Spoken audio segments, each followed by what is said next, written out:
BJP ক্যাম্পে খালি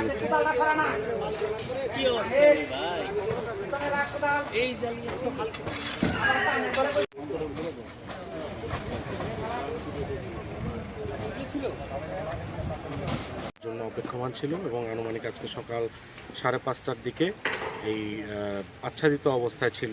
আপনারা দেখেছেন যে এখানে কিছু প্লাস্টিকের এই পেছনে এতগুলা ইন্ডিয়ান ভারতীয় শাড়ি কাপড় এগুলো ছিল এবং আমরা খুললে হয়তো বা বুঝতে পারবো যে এখানে কী কী ধরনের জিনিসগুলো আছে। বাট সোর্সের তথ্য মোতাবেক এখানে বিপুল পরিমাণে ভারতীয় শাড়ি আছে, যেটা আসন্ন পূজাকে উপলক্ষ করে ভারত থেকে আমদানি করা হয়েছে বা ভারত থেকে চোরাচালানি করে নিয়ে আসা হয়েছে।